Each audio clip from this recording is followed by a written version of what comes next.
So it's that time of the year again. We've got Black Friday coming up this week. Obviously the sales have started early. Got a week full on of Black Friday sales, and that leads into, of course, as well, Cyber Monday. And it's a big sort of time for gaming, and in general, obviously, it's big time of the year for selling products just before Christmas hits. Try to get rid of any surplus stock, shift some stuff, get some last minute sales in before Christmas. Try to get people spending, obviously going into December, the last month before Christmas. And yeah, the retailer's trying to make one last push to make money. So in recent years, obviously Xbox and PlayStation have really dominated this time of year, making large sales on the PlayStation 4. On the Xbox One, maybe not as much, but still making, decent amount of sales. It's not unsuccessful by any means. But that's all you really talk about. Maybe you get the 3DS thrown in there as well, but I mean, that's pretty much it. No one really bothered about Nintendo that much, other than the NES Classic maybe last year, but then that was really very hard to get, so you could call it unobtainable in some cases. But maybe that might be just about to change.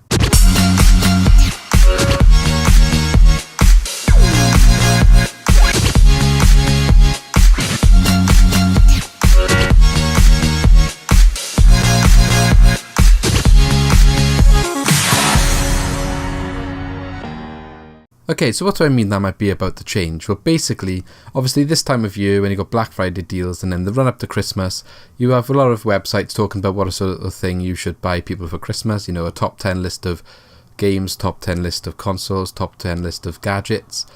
And usually that's filled with the generic PlayStation 4s, Xbox Ones, and then, the other things, hoverboards, anything that's trending within that year.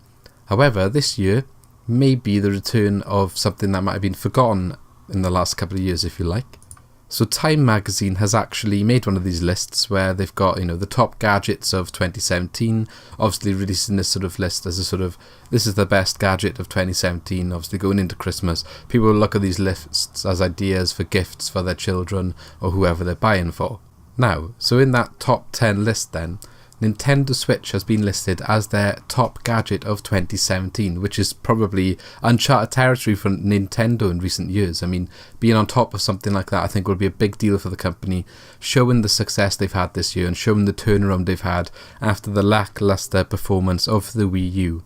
But it doesn't stop there, as number 6 on this list is also a Nintendo product, being the SNES Mini, which is a little bit, more easy to access than the NES Mini last year, and hopefully going forward will be easier again. Still, if you do want to pick one up, they said that there shouldn't be a stock shortage and they will keep making them. So these two Nintendo products making the top 10 list, I mean, that's really good news for Nintendo. Obviously, they're in a good period right now. Their stocks are quite high, at their highest point since the prime of the Wii in 2007. And both these products have been listed higher on the Time list of top gadgets of 2017 than the recently launched Xbox One X, which actually placed at number 8. Now, bearing in mind the Xbox One X does cost a lot more and is probably less of a sort of...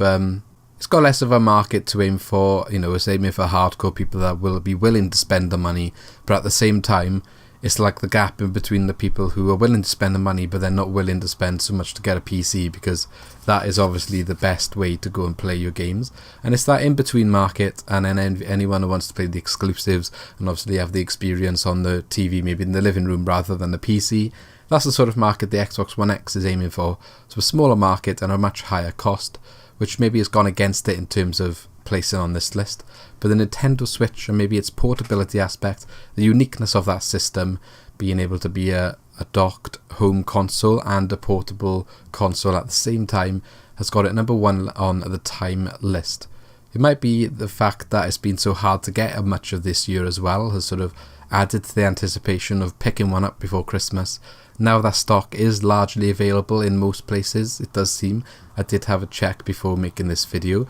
It's available on Amazon, it's available on the Nintendo UK website, and it's also available in game. 3 of the main retailers where you might pick one up. So if you do want to get one, it is actually there for you to go and grab one right now. So yeah, I just wanted to make a video, basically obviously trending with this week of the Black Friday sales, that the Nintendo Switch has had a killer year since it released in March. It's been an amazing launch, something that maybe Nintendo couldn't have even imagined being so successful after their recent sort of history in the gaming industry. They seem to be on a downward path Obviously with the Wii being the exception, there's lots of videos out there talking about that sort of thing, but the Wii was largely a dust collector, even though it was so successful in terms of sales, and much of the software was a lot of shovelware that people maybe didn't pick up as much of it, but they were cheap games to make, that's why people put the games on the system.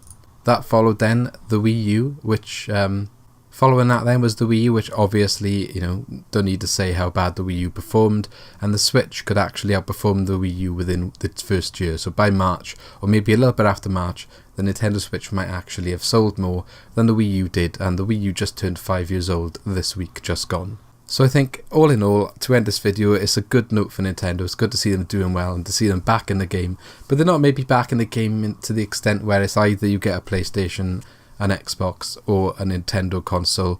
But they're sort of living alongside the other two in its own market. So you can, most people will have one of the other two and a Nintendo Switch as well because of the different aspect, the different way you play games on each system. And I think they found a good sort of market for them to belong in, for them to sort of exist in, and I think they're sort of owning that market at the moment, and it's yet to be seen whether they'll have direct competition in the market that they are aiming for and that they are being so successful selling their product in, as well as the killer software they're putting out like Legend of Zelda, Breath of the Wild, Super Mario Odyssey, Mario Kart 8, Splatoon and ARMS, just to name a few first party hits that have really sold well over the last year.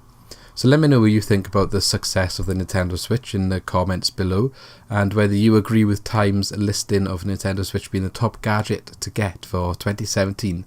Leave a like if you enjoyed this video and subscribe for more Nintendo Switch news.